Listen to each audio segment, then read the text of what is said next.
The night Mara pulled a frozen wolf from beneath the river ice, she thought she was saving an animal. She was wrong.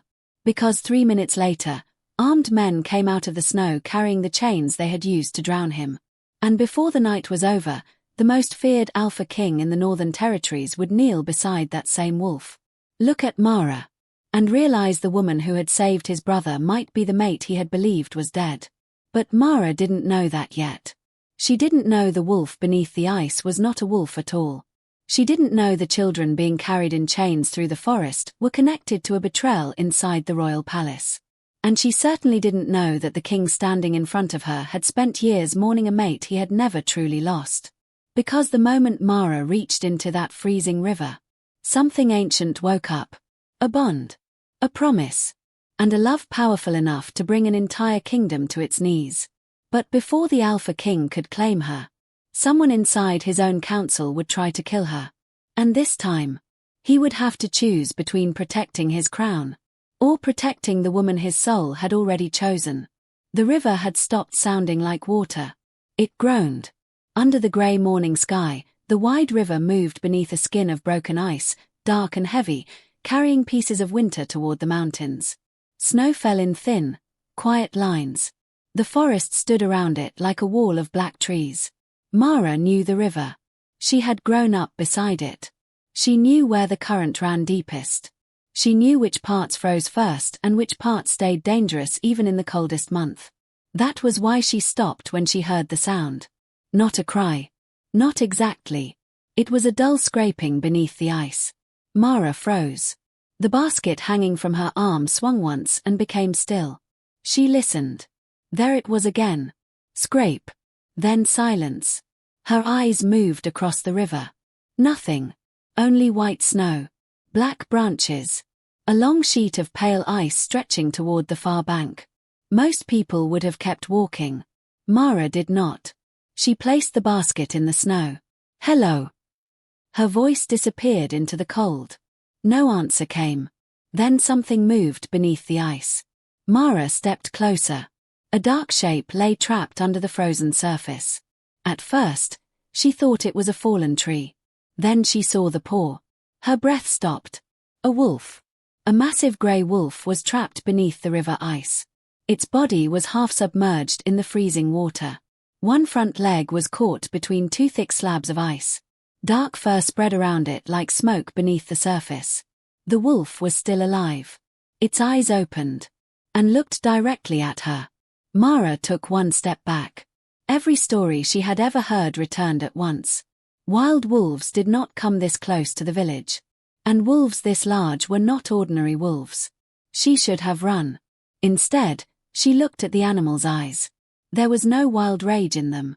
Only pain. And something else. Something that made her chest tighten. The wolf tried to move. The ice cracked. Mara's heart jumped. No, she whispered. The wolf's head disappeared beneath the dark water. Mara did not think after that. She moved. She grabbed the old iron hook from the side of the supply cart near the riverbank and dropped to her knees. The ice groaned under her weight. Mara! A voice shouted from behind her. She ignored it. The wolf surfaced again, gasping. Mara reached the edge of the broken ice and drove the hook into the thick layer holding the animal down. The cold went through her gloves instantly. She pulled. Nothing. The wolf struggled. The ice cracked beneath her knees. Mara, get away from there. This time, she heard the fear in the voice. But the wolf was drowning. She pulled again. Her fingers burned. The hook slipped. The wolf sank. Mara threw the iron aside. No. She removed her cloak. Then her gloves. Then she reached both hands into the freezing water. The cold was so violent it felt like knives. Her fingers found thick fur. The wolf jerked. For 1 second, instinct took over. Its jaws opened. Mara saw the teeth. She did not let go. If you wanted to kill me, she whispered through chattering teeth, you would have done it already. The wolf went still. Mara pulled with everything she had. Nothing. The trapped leg was wedged beneath the ice. She looked around wildly. Then she saw the old wooden pole lying near the riverbank.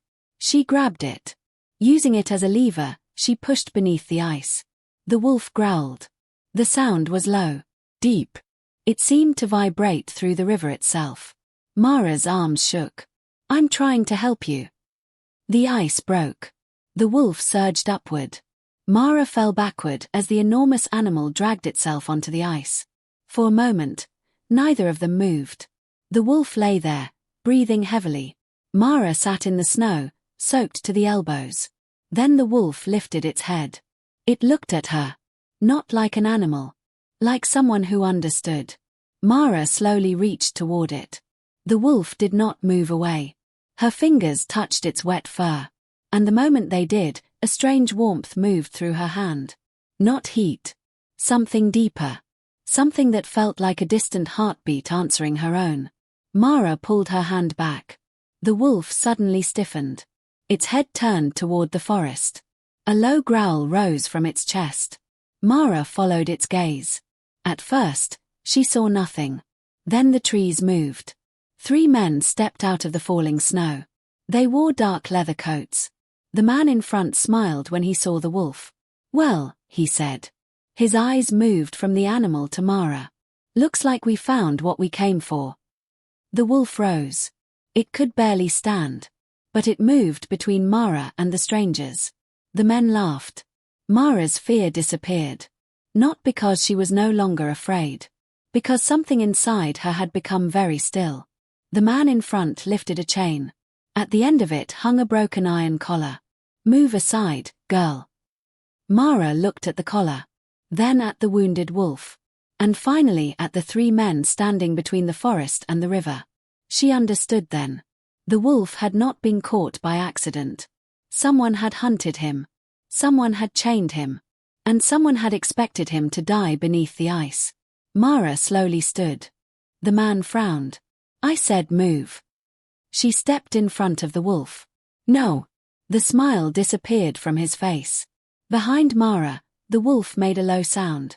Not a growl this time. Something almost like a warning. The man took 1 step forward.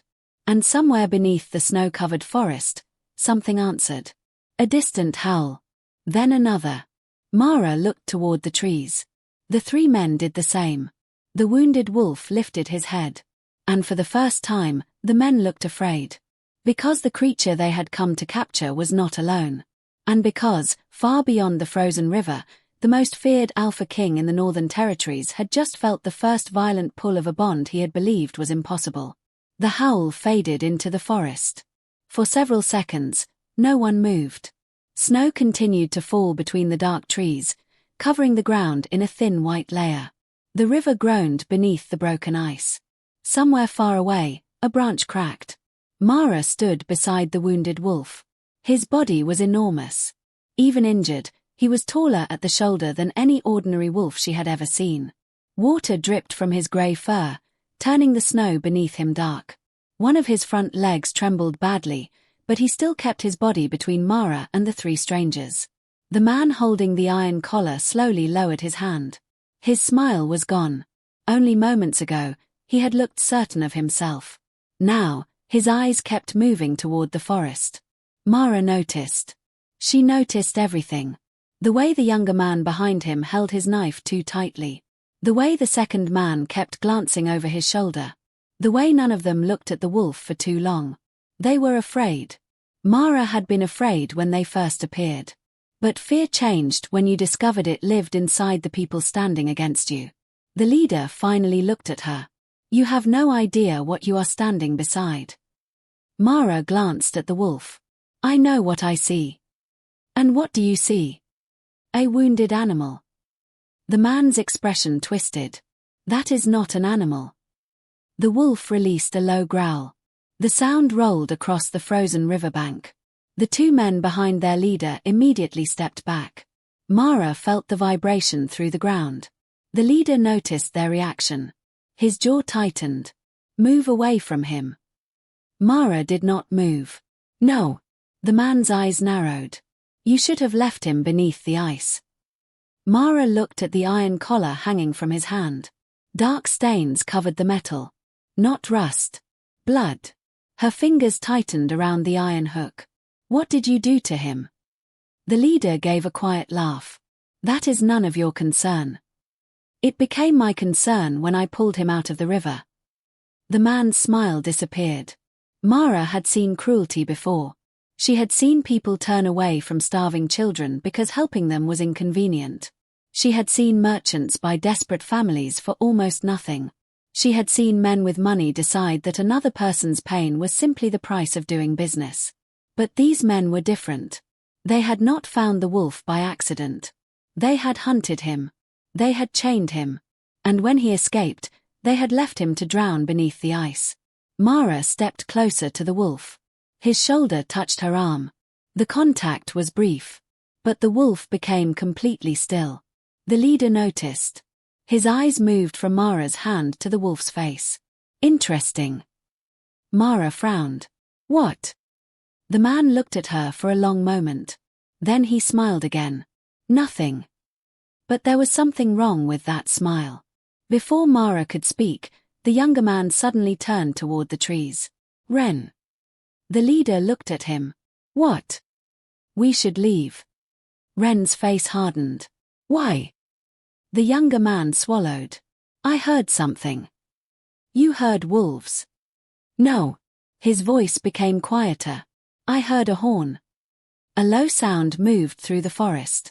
Distant. Deep. Almost too faint to hear. Mara felt the wolf react before she heard the sound clearly. His head lifted. His ears turned toward the trees. His breathing changed. The animal knew that sound. Ren swore under his breath. Get the chains. The two men moved immediately. Mara looked at the wolf. He was barely standing. You're not taking him. Ren turned toward her. You still don't understand. No, Mara replied. I understand enough. She looked at the blood on the collar. He is hurt. He is dangerous. So are you. The words came out quietly, but they landed hard. The younger man looked at Ren. Ren stared at Mara. Then he took one slow step forward. You think courage will save you? Mara glanced at the wolf. No. Her hand tightened around the iron hook. But I know leaving him with you won't. Ren's face became empty. The wolf suddenly tried to move. His injured leg collapsed beneath him. Mara reached out and caught him. The weight of his body nearly pulled her to the ground. Easy, she whispered. The wolf lowered his head beside hers. His breath touched her cheek. For one strange moment, the world became silent. Mara could hear only his breathing. Then something struck her chest. A sharp, burning pain. She gasped. The wolf jerked away at the same instant. His eyes locked onto hers. And suddenly, Mara felt something that did not belong to her. Loneliness. A cold room. Blood on snow. A voice calling for someone who never came. The feeling was gone as quickly as it appeared. Mara stumbled backward. The wolf stared at her. Neither understood what had happened. Then Ren moved. The chain snapped through the air. Mara stepped in front of the wolf. Don't. Ren laughed. You are protecting him now. Mara said nothing. She simply stood there. The wolf behind her was wounded. The three men in front of her were armed. She knew she was outnumbered. She knew the cold had already weakened her. She knew she might be making the worst decision of her life. But she had already seen what happened when good people looked away. She would not look away. Ren lifted the chain. And then the forest moved. At first, Mara thought the wind had shaken the trees. Then a figure stepped from the snow. Another appeared behind him. Then another. Black coats. Silver markings. Silent weapons. Within moments, the trees were filled with people. Dozens of them. The three hunters froze. Ren's face became pale. A man walked out from the forest. He was taller than every other person there. Broad-shouldered. Powerful. His dark coat was covered with snow, but he walked as if the cold belonged to him. His face was calm. Not peaceful. Controlled. Mara had seen angry men before. She had never seen a man who looked more dangerous while showing no anger at all. His eyes moved first to the wounded wolf. Something changed in his expression. only for a second. Then his gaze shifted to Mara. The moment their eyes met, something pulled inside her chest. Hard. Sudden. Painful. Mara forgot the cold. Forgot the men. Forgot the river. The stranger stopped. His expression changed too. Shock. Disbelief. And something deeper that he immediately tried to hide. The wounded wolf lowered his head. Not in fear. In recognition. The stranger looked at him. Then at Mara. His voice was quiet. But every person on the riverbank heard it. Who touched my brother? Ren dropped the chain. The metal landed in the snow. Mara stared at the wounded wolf. Then at the stranger. Brother. The word echoed inside her mind. The stranger took one step closer. The invisible pull in Mara's chest became stronger. She did not know his name. She did not know why he looked at her as if she was impossible.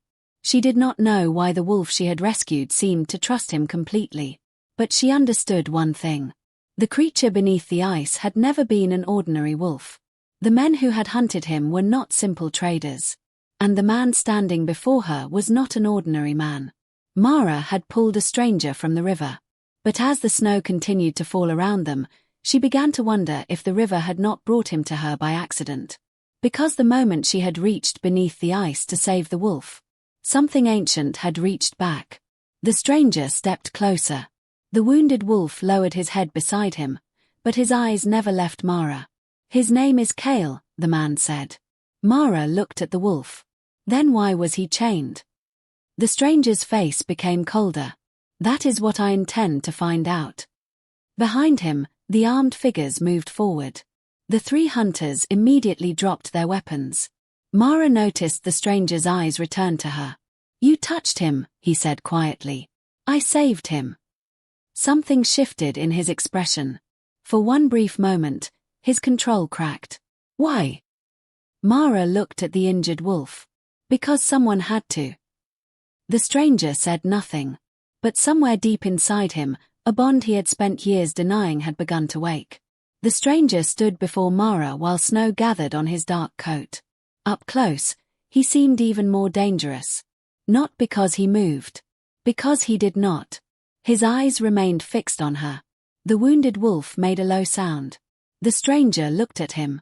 Kael. The wolf tried to stand, but his injured leg gave way. Mara immediately reached out and supported him. The stranger's eyes dropped to her hand. You don't need to touch him. Mara looked at him. Then you should have arrived sooner. Silence fell. The armed figures behind him remained perfectly still. For the first time, something shifted in the stranger's expression. Surprise. Then he turned toward the three hunters. Who sent you? The leader lowered his eyes. My king. Mara froze. The stranger looked back at her. I am King Rowan. Now she understood. The Alpha King. The ruler of the Northern Territories. The man people feared. The man who had supposedly lost his mate years ago and had never allowed anyone close to him since. Mara looked at Kael. Your brother was hunted. Rowan's jaw tightened. I can see that. Then find out why. His eyes returned to hers. The strange pull inside Mara's chest appeared again. Rowan felt it too. She could see it in the sudden tension of his face. Then he looked away. Take Kael home. A guard stepped forward. Kael growled. Mara placed a hand against his neck. He won't let anyone else touch him. Rowan stared at her.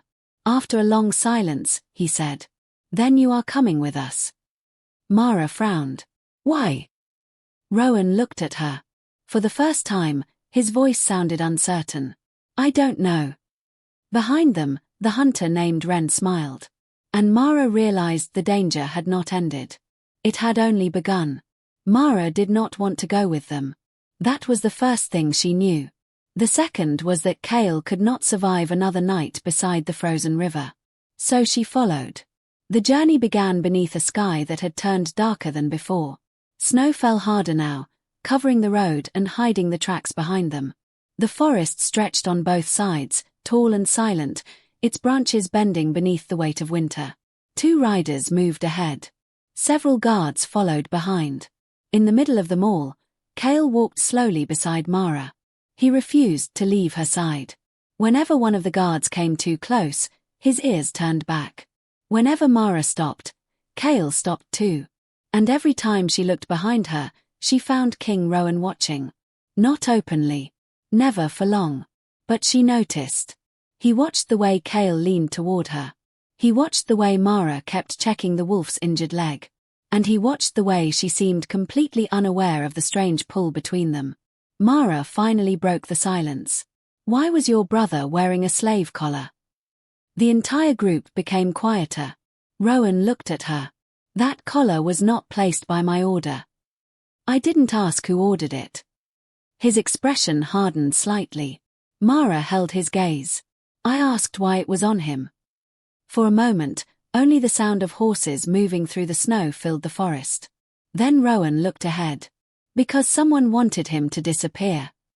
Mara's fingers tightened around her cloak. "Who?" "I don't know." She almost laughed. "You are the king." "Yes." "And you don't know." Rowan turned his head toward her. His face remained calm. But there was something tired behind his eyes. "No." Mara studied him. The answer was too honest. She had expected anger. Instead, she had found something else. A man who was used to having answers. And who had been forced to live with one question for too long. "You lost someone," she said. Rowan became still. The question was simple. His reaction was not. The guards behind them lowered their eyes. Mara noticed. The Alpha King had touched something no one else dared to touch. "Everyone loses someone," Rowan said. "That wasn't what I asked." His jaw tightened. For several seconds, he said nothing. Then Kael stopped walking. Mara stopped with him. The wolf was staring into the trees. Rowan immediately turned. "Everyone stay still." The guards reached for their weapons. The horses shifted nervously. Mara felt Kael move closer to her. A sound came from the forest. Metal scraping against wood. Then a branch snapped. Rowan stepped in front of Mara. She stared at his back. "You don't need to protect me." "I know." "Then why are you doing it?" He did not turn around. "Because I want to." The words were quiet. Almost unwilling. Mara did not know what to say. Then something moved between the trees. A small figure. At first, Mara thought it was an animal. Then the figure stumbled into the open. A child. A little girl. She could not have been more than 8 years old. Her dress was torn. Her bare hands were red from the cold. A thin iron chain hung around one wrist. Mara's breath caught. The girl looked at the armed guards. Then at Rowan. Fear filled her face. She stepped backward. Mara slowly lowered herself to her knees. "It's all right." The girl shook her head. "No." Her voice was barely audible. Mara removed her cloak and held it out. "You're freezing." The girl stared at the cloak. Then at Mara's face. For a moment, she did not move. Then she ran. Mara caught her just before she fell. The child clung to her coat with both hands. Her body was shaking violently. "Please," she whispered. Mara wrapped the cloak around her. "What happened?" The girl looked toward the forest. "They took my brother." Mara's heart tightened. "Who?" The child shook her head. "I don't know." Rowan stepped closer. His voice softened. "Where?" The girl looked at him. Her fear became worse. Mara noticed immediately. She moved slightly, placing herself between the child and the king. Rowan stopped. Something flickered across his face. He did not take offense. Instead, he lowered himself slowly until he was closer to the child's height. "I'm not going to hurt you." The girl stared at him. "Are you the king?" "Yes." "Then why didn't you save us?" The question struck the road into silence. No one moved. Rowan's face became completely still. Mara looked at him. The child continued. "They took my brother 3 nights ago." Her fingers tightened around Mara's sleeve. "They said nobody would come." Rowan's eyes darkened. Who took him? The child pointed toward the forest. Men with black wagons.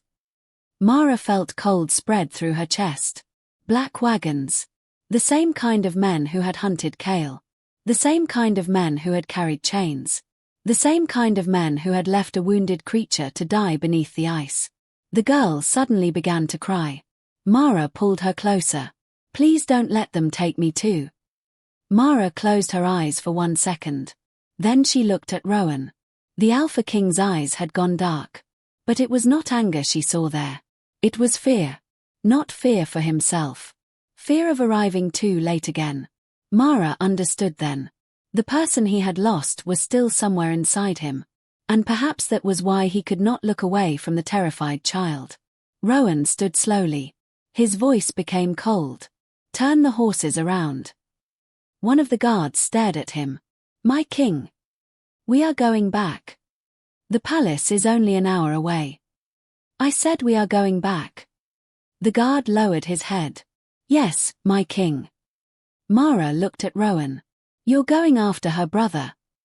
Rowan looked at the child in her arms. Then at Mara. His voice was quiet. No one takes another child from my territory. Kael gave a low growl. From somewhere deep in the forest, a distant sound answered. A wagon wheel.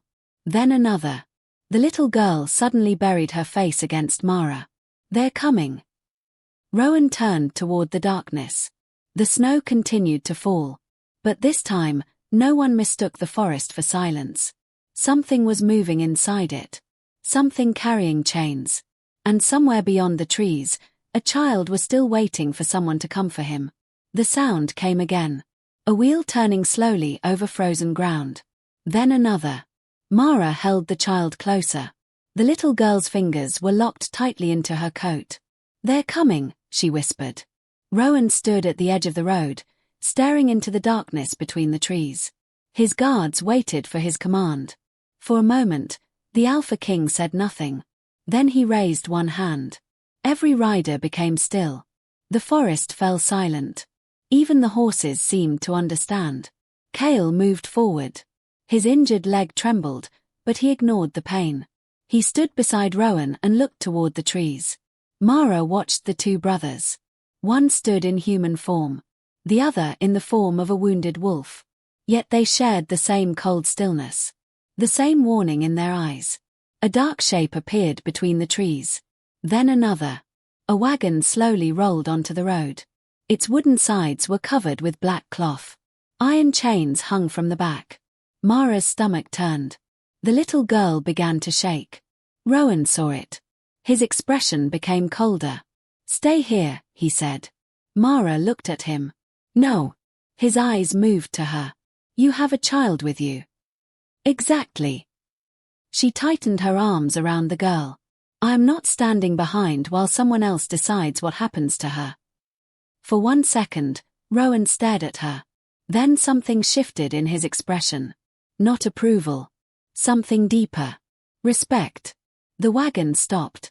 3 men climbed down. The first one smiled. Then he saw Rowan. The smile disappeared. My king. Rowan stepped forward. Open the wagon. The man swallowed. There is nothing inside. Rowan's voice became quiet. Open it. The man did not move. Kael growled. The sound echoed through the forest. The wagon driver immediately reached for a weapon. Rowan did not even look at him. Try it. The man froze. Mara felt the child hide her face against her shoulder. Then a small sound came from inside the wagon. A cough. Mara's heart stopped. Rowan heard it too. His eyes became almost black. Open the door. The lock was broken with one strike. The door swung open. Inside the darkness, a small boy lay curled beneath a dirty blanket. His wrists were bound. Mara gasped. The little girl cried out, Eli! The boy lifted his head. And in that single moment, Rowan's calm finally broke. Because the boy was alive. But barely. And around his neck was the same iron collar that had once been wrapped around Kael's throat. For 1 second, no one moved. The boy lay inside the wagon beneath a thin, dirty blanket. He looked too small for the darkness around him. His face was pale. His lips were almost blue from the cold. Rope cut into both of his wrists, and an iron collar rested tightly around his neck. The little girl suddenly broke free from Mara's arms. Eli! She ran toward the wagon. Mara caught her before she could climb inside. The boy slowly lifted his head. His eyes opened. Lena. His voice was weak. The little girl began to cry. Mara pulled her close. Easy. He's alive. But even as she said the words, she knew they were not enough. The boy was barely breathing. There were bruises along his arms. His clothes were torn. His small hands shook constantly. Rowan stepped toward the wagon. The man standing beside it immediately moved backward. "My king," he said quickly, "we found them abandoned near the border." Rowan looked at him. "Abandoned?" "Yes." "Then why were they chained?" The man opened his mouth. Nothing came out. The silence became heavy. Rowan climbed into the wagon. His hand moved toward the iron collar around the boy's neck. The moment his fingers touched the metal, something changed in his face. His hand shook. Only once. Then he pulled it back. Mara noticed. She also noticed the way his eyes had become distant. As if the collar had opened a door to a memory he had spent years locking shut. Kael gave a low growl. Rowan looked at the wolf. For one moment, the two brothers stared at each other. Then Rowan turned back to the boy. "Remove it." The trader stepped forward. "My king, the collar is registered property." The forest became completely silent. Rowan slowly turned his head. "What did you say?" The trader's face lost its color. "I only meant. You called a child property." Rowan's voice remained quiet. That made the words more frightening. The man dropped to his knees. "My king, please." Rowan did not even look at him. "Break the chains." One of the guards stepped forward. The rope around the boy's wrists was cut first. The boy flinched. Mara immediately crouched beside him. "Look at me." The boy's frightened eyes found hers. "It's going to be all right." "Are you sure?" Mara looked toward Rowan. The Alpha King stood between the wagon and the men who had brought the children there. No one would reach them. "No one is taking you anywhere," she said. The boy stared at her. Then Rowan spoke. "I give you my word." The boy looked at him. The collar was finally broken. The iron fell into the snow. Mara stared at it.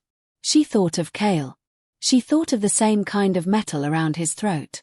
And she remembered the expression on Rowan's face when he had touched it. This was not the first time the Alpha King had seen a chain like that. It was simply the first time he had been unable to hide what it meant to him. Rowan turned toward the traders.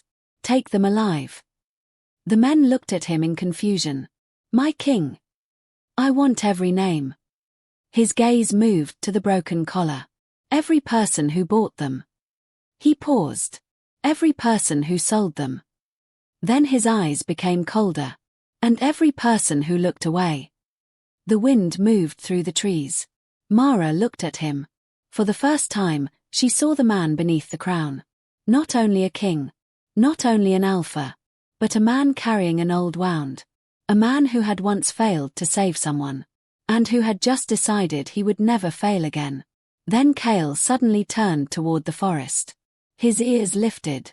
His body became tense. Rowan noticed immediately. "What is it?" Kael gave a low growl.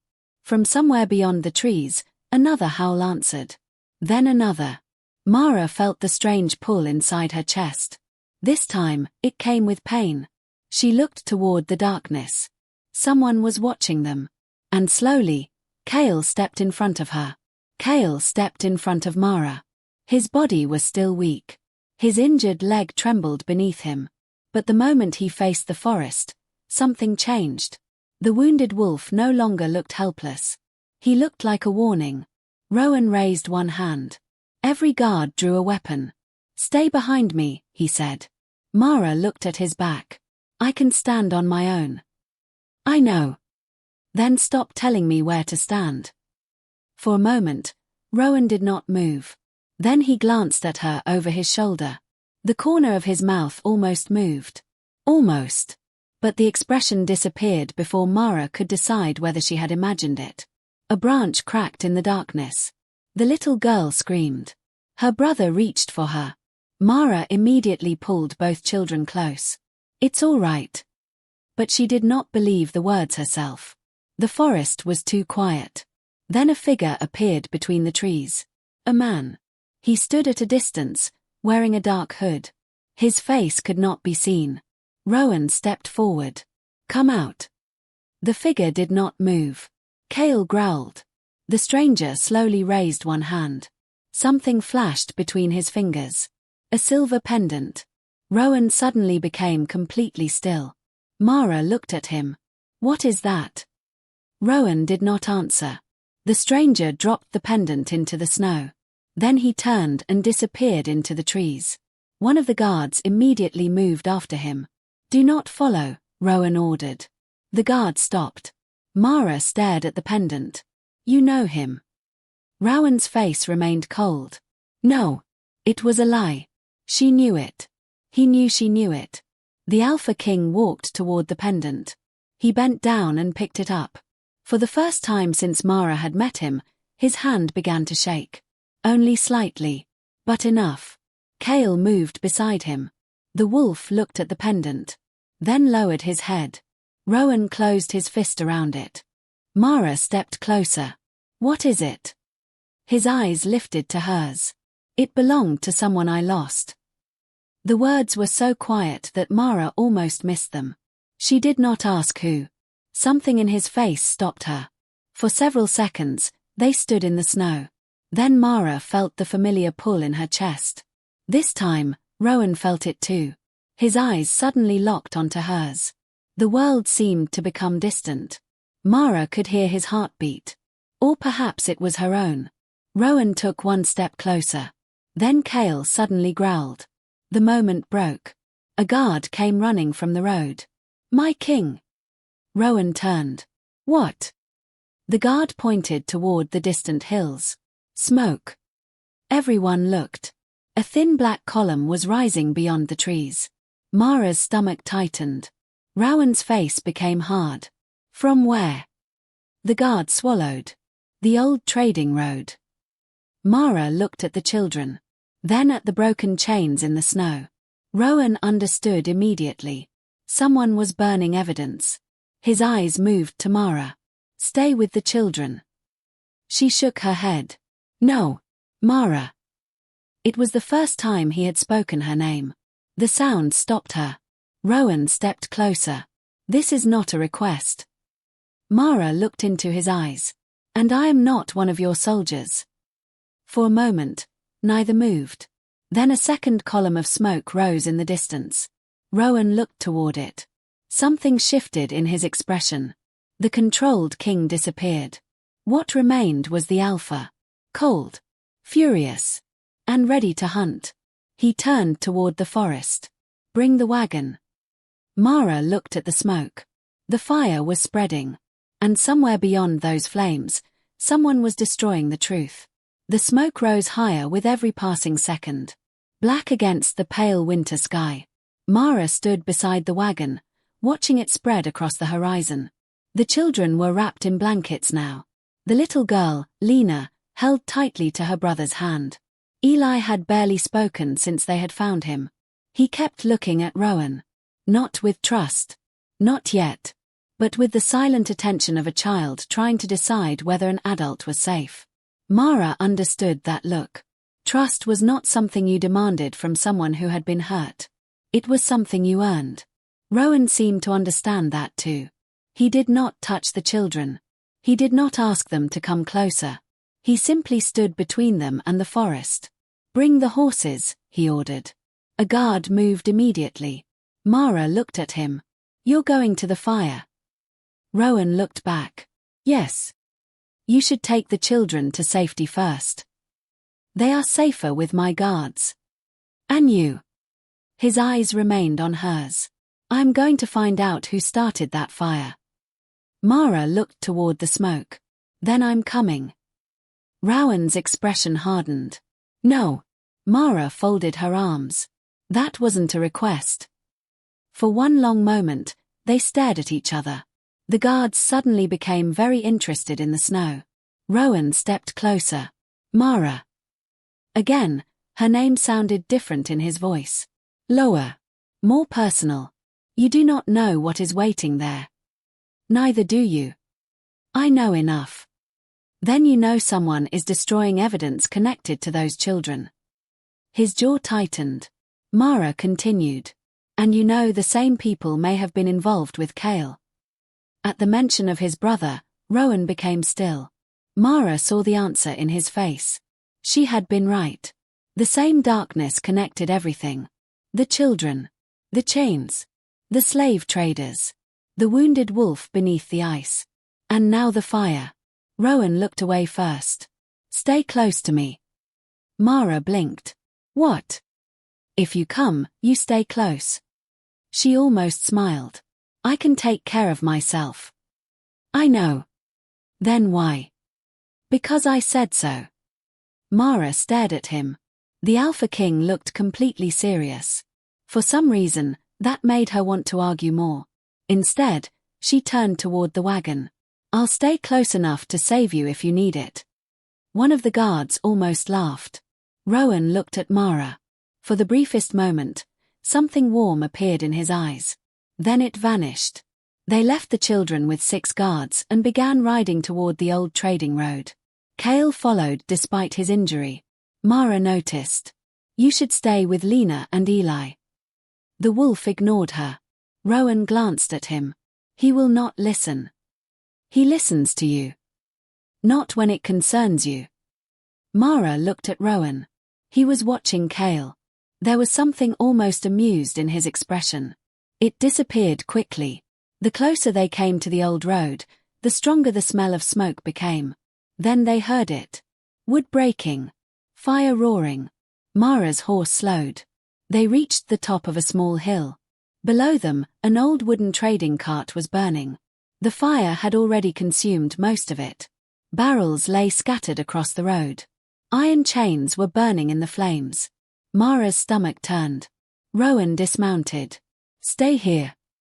Mara immediately climbed down. He looked at her. She raised an eyebrow. Rowan exhaled slowly. Of course. They walked toward the fire. The heat struck Mara's face. Behind the burning cart, something moved. A man. He was injured. He crawled through the snow, trying to escape the flames. Rowan reached him first. He grabbed the man's coat and pulled him away from the burning wagon. The man screamed. Please. Rowan forced him onto his back. Who started the fire? The man coughed. I don't know. Rowan's eyes became cold. Mara stepped closer. You were inside the cart. I was only a driver. Where are the others? The man said nothing. Rowan leaned closer. Where are the children from? The man's eyes moved toward Mara. Then toward Kael. Fear filled his face. They said the wolf was dead. Rowan froze. Mara felt the air change. The driver continued. They said no one would find the records. What records? Mara asked. The man began to shake. Names. Rowan's voice became dangerously quiet. What names? The man looked toward the burning cart. Buyers. Mara's heart tightened. The truth was inside the fire. And they were running out of time. Rowan suddenly stood. Get the cart apart. The guards moved toward the flames. Mara looked at him. What are you going to do? Rowan stared at the burning wreckage. Save what they were willing to burn. Then he turned to her. And for the first time, Mara saw something in his eyes that was not only anger. It was determination. He was not going to let the truth disappear. Not this time. But as the guards began pulling apart the burning wood, a scream came from inside the cart. Everyone froze. Mara looked at Rowan. He turned toward the flames. And from somewhere beneath the burning floorboards, someone was still alive. For 1 second, no one moved. The scream came again. Weak. Broken. But unmistakably human. Mara's heart stopped. There's someone inside. Rowan was already moving. He stepped toward the burning cart. Stay back. Mara followed him. I'm coming. Mara. You don't have time to argue. The Alpha King turned toward her. Firelight moved across his face. For one moment, anger flashed in his eyes. Then he looked toward the burning wagon. Another scream came from beneath the floorboards. Rowan's expression changed. Get the iron bars. The guards rushed forward. The heat was becoming unbearable. Smoke filled the air. Mara pulled the edge of her cloak over her mouth. Rowan grabbed a burning beam with both hands and threw it aside. The wood crashed into the snow. Beneath it, a narrow opening appeared. Someone was trapped below. I see him, one of the guards shouted. Rowan dropped to his knees. A small hand reached through the smoke. Mara's breath caught. Not a man. A child. Rowan reached down. The flames moved closer. Take my hand, he ordered. The child did not move. Mara knelt beside him. Look at me, she called. The little hand trembled. You're not alone. Take his hand. Slowly, the child reached upward. Rowan caught him. The boy screamed as Rowan pulled him free. Mara immediately wrapped her cloak around the child. He was burning with fever. His face was covered in soot. Easy, she whispered. The boy clung to her. Behind them, the cart collapsed. A wall of flame rushed upward. Rowan stood over Mara and the child, shielding them from the heat. For a moment, the Alpha King was surrounded by fire. Then the guards pulled him away. Mara looked at him. His sleeve was burning. She immediately grabbed it and pressed the fabric into the snow. Rowan stared at her. You're hurt. I'm fine. You're bleeding. He looked down. A cut ran across his palm.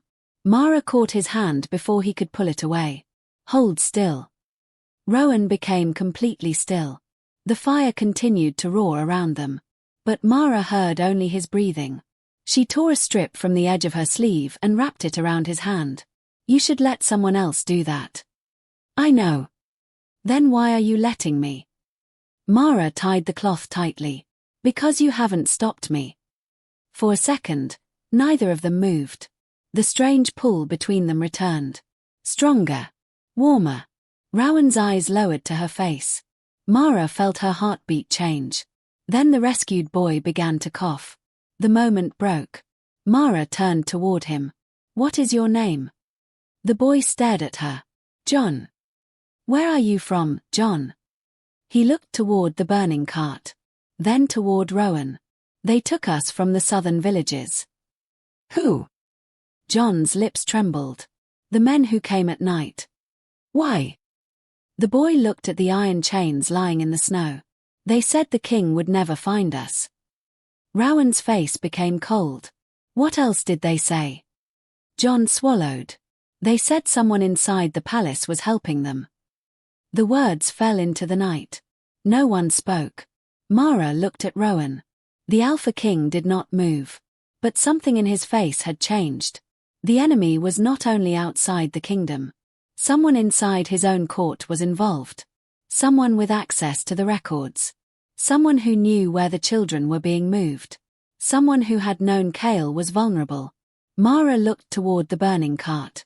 Among the ashes, something metallic glimmered. She stepped closer. A small silver seal lay half buried in the snow. Rowan saw it. His face went completely pale. Mara picked it up. What is this? Rowan took the seal from her hand. For a long moment, he said nothing. Then he closed his fingers around it. It belongs to the royal council. Mara stared at him. The fire crackled behind them. The rescued child began to cry softly. And somewhere far away, inside the walls of the kingdom, the person who had betrayed the Alpha King was still waiting. The silver seal rested in Rowan's hand. For several seconds, he did not speak. The fire behind them continued to burn. Its light moved across his face, revealing something Mara had not seen before. Not anger. Not fear. Betrayal. The seal was small. Almost meaningless to anyone else. But Rowan looked at it as if it had become a weapon. Who does it belong to? Mara asked. Rowan closed his fingers around it. Lord Veyr. Mara waited. Rowan's expression remained cold. He is the head of the royal council. The words settled heavily between them. Mara looked toward the rescued children. So someone in your council is helping slave traders. We don't know that yet. Then why do you look like you already know? Rowan's eyes moved to her. Because Veyr has served this kingdom for 20 years. Mara understood. The betrayal was not only political. It was personal. A man Rowan had trusted. A man who had stood beside the throne. A man who had probably known every weakness inside the kingdom. The rescued boy, John, suddenly began to cough. Mara immediately turned toward him. Rowan noticed. You should take him to the palace. Mara looked back. And you? I'm going to the council. Alone? Rowan's expression hardened. Yes. Mara shook her head. That sounds like a terrible idea. His eyes narrowed. You have known me for less than a day. And already I know you make decisions when you're angry. The guards became silent. Rowan stared at her. Mara realized she had gone too far. But she did not look away. Finally, Rowan said, I'm not angry. Mara glanced at the burning cart. Then at the seal in his hand. Of course not. Something almost like a smile appeared in his eyes. It vanished quickly. Rowan turned toward his guards. Take the children to the palace. No one speaks about what happened here. One guard hesitated. And the prisoners?